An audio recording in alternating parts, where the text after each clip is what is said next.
IVF చికిత్సలో 25% భారీ discount, free doctor consultation, free ultrasound scan, logo launch, Andro max advanced male infertility centre ను కూడా ప్రారంభించారు। 6 लोगों ने चक्रव्यूह में मारा था, 6 चक्रव्यूह में फंसाकर मारा था। सर, चक्रव्यूह के अंदर डर होता है, हिंसा होती है, और अभिमन्यु को चक्रव्यूह में फंसाकर ट्रैप कर 6 लोगों ने मारा। मैंने चक्रव्यूह के बारे में थोड़ी रिसर्च की और पता लगा कि चक्रव्यूह का एक दूसरा नाम होता है पद्मव्यूह, मतलब लोटस फॉर्मेशन। तो जो चक्रव्यूह होता है स्पीकर सर, वो लोटस के शेप में होता है, कमल के फूल के शेप में होता है। 21वीं सदी में सर एक नया चक्रव्यूह तैयार हुआ है स्पीकर सर, वो भी लोटस की शेप में है सर, और उसका चिन्ह प्रधानमंत्री जी अपनी छाती पर लगा के चलते हैं। सर, जो अभिमन्यु के साथ किया गया था, जो अभिमन्यु को चक्रव्यूह में फंसाया गया था, वही हिंदुस्तान के साथ किया गया है। हिंदुस्तान के युवाओं के साथ, हिंदुस्तान के किसानों के साथ, हमारी माताओं बहनों के साथ, स्मॉल बिजनेसेस के साथ, मीडियम साइज बिजनेस के साथ। सर, अभिमन्यु को 6 लोगों ने मारा था। उनके नाम द्रोणाचार्य, कर्ण, कृपाचार्य, कृतवर्मा, अश्वत्थामा और शकुनी। सर, आज भी चक्रव्यूह के बीच में 6 लोग हैं। सर, चक्रव्यूह के बिल्कुल सेंटर में, चक्रव्यूह में हजारों लोग होते हैं सर, मगर उसके बिल्कुल सेंटर में 6 लोग कंट्रोल करते हैं। तो जैसे उस टाइम 6 लोग कंट्रोल करते थे, वैसे आज भी 6 लोग कंट्रोल कर रहे हैं। चक्रव्यूह को नरेंद्र मोदी जी, अमित शाह जी, मोहन भगवत जी, अजीत दोवल जी, अंबानी और अदानी जी कंट्रोल कर रहे हैं। प्लीज एक मिनट प्लीज, नहीं सर बोलने दीजिए। हाँ, आप बैठिए। माननीय सदस्य, आप संवैधानिक पद पर हैं। आपके कई माननीय सदस्यों ने यहाँ पर मुझे लिख कर दिया है कि जो माननीय सदस्य का सदस्य नहीं है उसका नाम नहीं लें। आपने लिख के दिया है। नो, आपने क्या, आप उसकी पालना करना चाहते हो? स्पीकर सर, गलत। मैं माननीय स्पीकर सर, एक minute, hold on. Speaker sir, अगर आप चाहते हैं तो मैं एक मिनट मैं प्रतिपक्ष के नेता से ये तो अपेक्षा करूंगा सही कि वो सदन की नियम मर्यादा को बने, ये अपेक्षा करता हूं। आप चाहे नहीं करें, पर मैं अपेक्षा करता हूं। नहीं सर, मैं, अगर आप चाहते हैं सर, मैं NSA का और अदानी और अंबानी का नाम इस लिस्ट से निकाल देता हूं। फिर माननीय सदस्य, आप अगर आप चाहते हैं सर। प्लीज, मैं नहीं चाहता। सदन के नियम प्रक्रियाओं से सदन चलता है। सर, अगर आप कहते हैं मैं निकाल देता हूं। नो, मैं 3 ही नाम यूज करूंगा। नहीं माननीय सदस्य, नहीं कहा। और आप वीडियो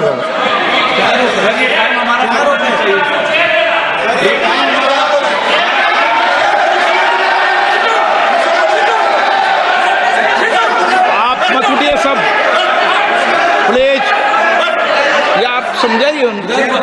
हाँ, अभी Speaker sir, the Chakravyu that has captured India has 3 forces behind it.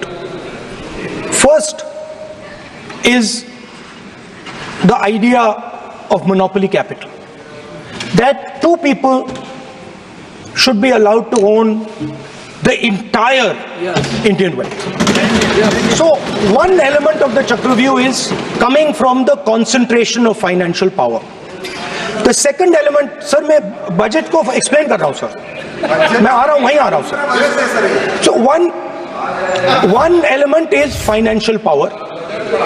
The second element is the institutions, the agencies, CBI, ED, income tax department of this nation, and the third is the political executive. Speaker sir, these 3 together are at the heart of the Chakravyu. and they have devastated this country.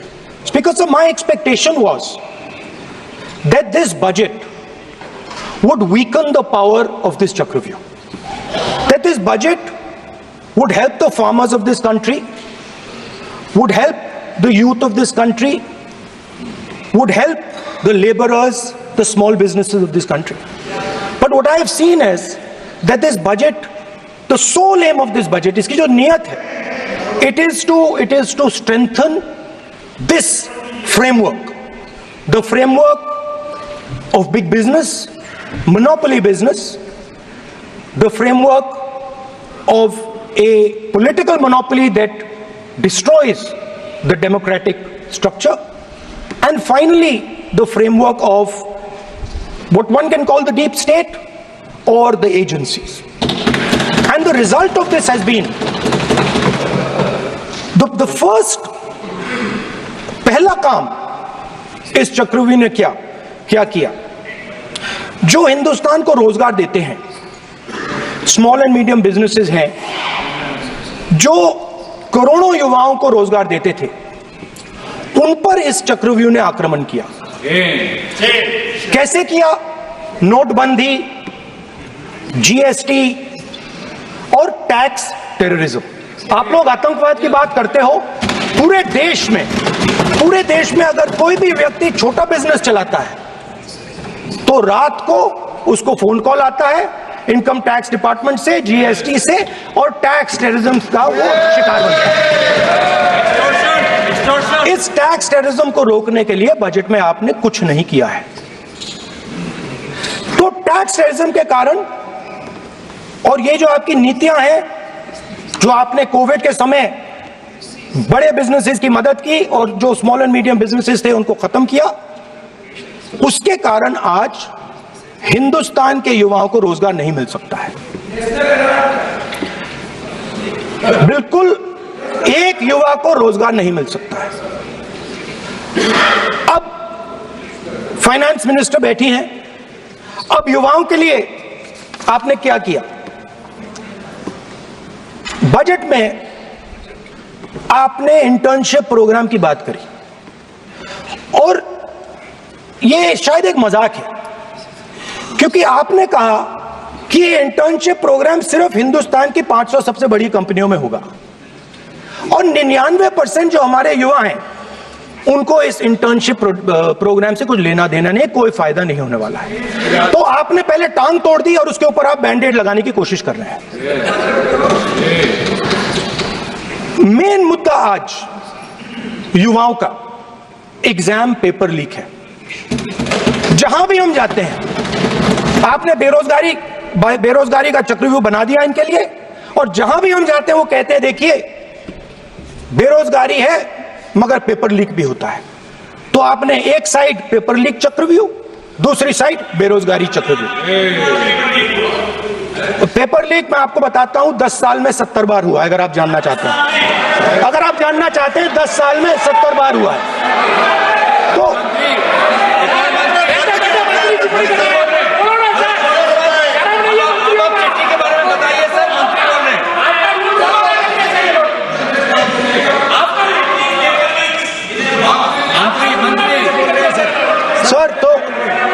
Sir तो paper leak के बारे में finance minister ने budget में एक शब्द नहीं कहा है।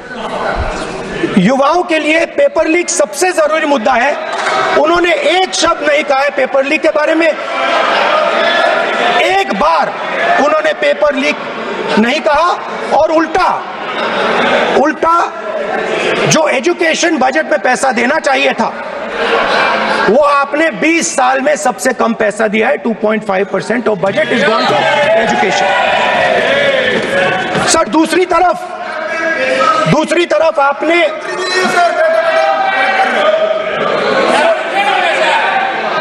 आपकी नहीं मानते सर, ये रनिंग कमेंट्री कर रहे हैं सर। दूसरी तरफ पहली बार सेना के जवानों को आपने अग्निवीर के चक्रव्यूह में फंसाया।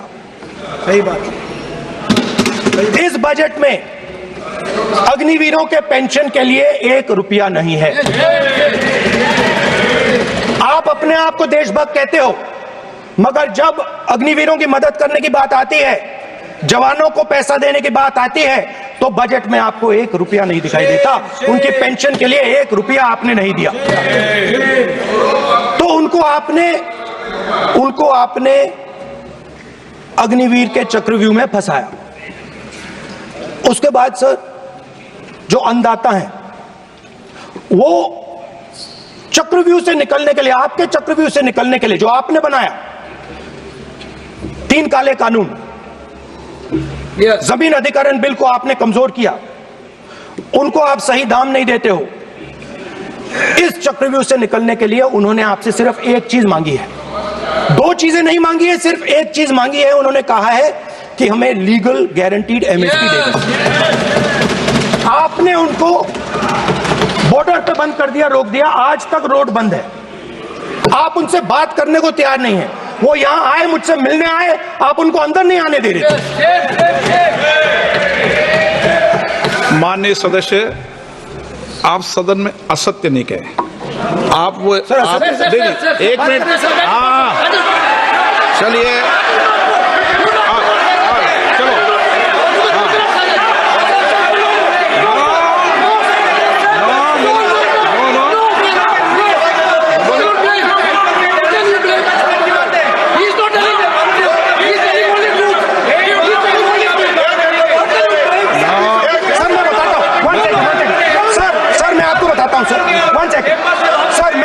बताता हूं सर, जो मुझे 1 सेकंड, हाँ बता, मैं आपको फैक्ट बताता हूं, फिर आप मुझे करेक्ट कर दीजिए। स्पीकर सर, फार्मर्स का डेलीगेशन, नहीं सर, मैं आपको फैक्ट बताता हूं। पर आपके माननीय सदस्यों को कहते हैं वो सदन पर आरोप नहीं लगा है। रिपोर्ट से बोलता हूं मैं, बिना रिपोर्ट के नहीं बोलता हूं।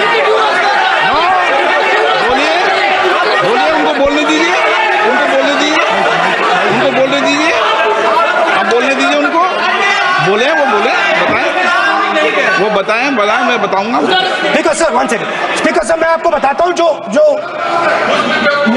मुझे मालूम है। स्पीकर सर, मैं आपको बताता हूं। बैठिए। स्पीकर सर, हुआ क्या, वहां पे सर मुझसे मिलने एक फार्मर का डेलीगेशन आया।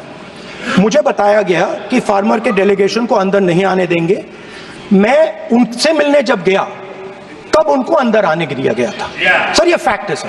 अब पता नहीं कोई मिसकम्युनिकेशन हुआ, वो अलग बात है, बट फैक्ट ये है कि जब मैं मीडिया के साथ वहां गया तब दरवाजे पार्लियामेंट के, संसद के उनके लिए खुले, उससे पहले वो बंद थे। ठीक है, और ये आप उनसे भी पूछ लीजिए सर। Please, no, please.